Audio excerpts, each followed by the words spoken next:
हम सब लोगों ने यज्ञ को किया।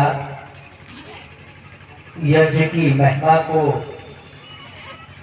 आदरणीय स्वामी जी ने बड़े विस्तार से यज्ञ क्यों करना चाहिए, कैसे होना चाहिए, कब होना चाहिए, क्यों होना चाहिए, सारा वर्णन किया। और यज्ञ के बाद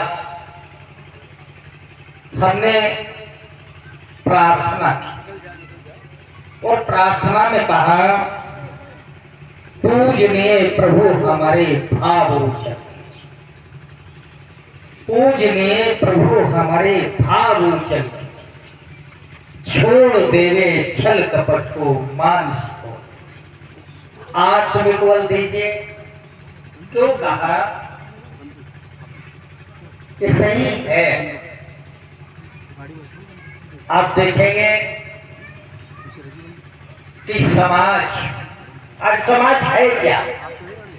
क्योंकि बड़े बड़े विद्वान बैठे हैं यहाँ और ज्यादातर हमारे पिताजी के भी साथ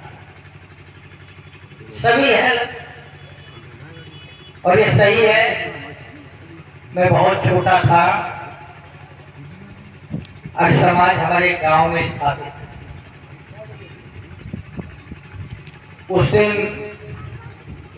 सब लोग इकट्ठे होकर के मेरे पास आए और मुझसे कहने लगे, एमपी साहब आपके पिताजी कुछ कह के गए। तो मैंने कहा मुझको ध्यान नहीं है क्या कह के गए थे। क्या आप ध्यान करो, आप जब मंत्री थे तो उन्होंने कुछ कहा। तो हमारे, मैं आज लाने को भी था सोवरन जी को, डॉक्टर साहब को, इन्हीं कारणों से नहीं आए। कल ही आए थे मेरे पास वो, सोवरन जी थे, हरि सिंह थे, तेजराम हरि जी थे। तो मैंने उनको बताया कि हमारे दातागंज में जमालपुर में कार्यक्रम चल रहा है, आप चलिए। किन्हीं कारणों से नहीं आ पाए। तो उन्होंने कहा, पिताजी ने आपसे कहा था यार समाज जो हम बना करके जा रहे हैं इसको ठीक रखने की जिम्मेदारी आपकी और इसका कुछ निर्माण होना है। और आपने कहा था 2 लाख रुपए इसमें लगाएंगे, वो आपने लगाए। हर इतवार को वहां कार्यक्रम होता है, यज्ञ होता है।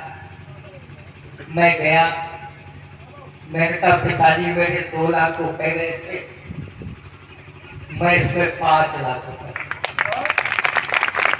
क्या क्या काम होना है उसका निर्माण में स्वामी जी पूरा करा रहा। और हमारे यहाँ एक नंदराम आर्य जी थे, ज्यादातर लोग उनको जानते होंगे, महर्षि नंदराम जी के नाम से। मैं उनकी भी मूर्ति उस समाज में क्यों लगा रहा? मूर्ति का मतलब क्या? इसलिए नहीं लगा रहा कि उनकी मूर्ति से वहां मूर्ति पूजा होगी, बल्कि इसलिए लगा रहा हूं उनकी याद करने के लिए कि उन्होंने अपना मकान बेच करके भी सारी समाज में लगाया। और वो जो भी काम करते थे उनको जितने भी पैसे मिलते थे वो एक एक पैसा आज समाज में लगाने का काम। यहाँ तक 3 आर्य समाजों ने स्थापित किए, मिर्जापुर में किया। और जो भी कमाते थे उसमें से एक भी नन्हा पैसा अपने ऊपर या परिवार के ऊपर खर्च नहीं करते थे, पूरा का पूरा आज समाज में लगाने का काम करते थे। और खाना इधर उधर जाकर के लोगों से कहते थे मुझे आप क्या भोजन करना है, तब वो भोजन करते। उनका अपना कुछ लास्ट में उनका एक मकान बचा था, वो मकान बेच करके भी आर्य समाज में लगा के। ऐसे नंदराम आर्य जी थे। तो हमने उस आर्य समाज का कल उन लोगों ने कहा कि आर्य समाज का वार्षिक उत्सव भी होना, कल ही चर्चा हो रही थी। तो हमने कहा इस बार का कार्यक्रम बहुत विशाल होना चाहिए। उसकी तारीख आप तय कर लो, जो भी व्यवस्थाएं हैं हम सब करेंगे और बढ़िया कार्यक्रम वहां करेंगे। स्वामी जी से भी निवेदन करेंगे कि हमारे गांव में आए, साथ समाज में सभी से आमंत्रित करेंगे। तो सही है कि हमारी कथनी क्या है और हमारी करनी, हमारी विचारधारा क्या है। अभी स्वामी जी ने पूछा, सब लोग कह रहे थे कि इनके पिताजी तो प्रचारक थे, पूर्ण आर्य समाजी थे। हमारे छोटे भाई वकील साहब वो संस्कार शास्त्री हैं। दिनेश आर्य जी, मैं भी आर्य हूं, लेकिन पूर्ण रूप से आर्य नहीं। पूर्ण रूप से आर्य नहीं, क्योंकि आर्य का मतलब क्या होता है? आर्य का मतलब होता है श्रेष्ठ।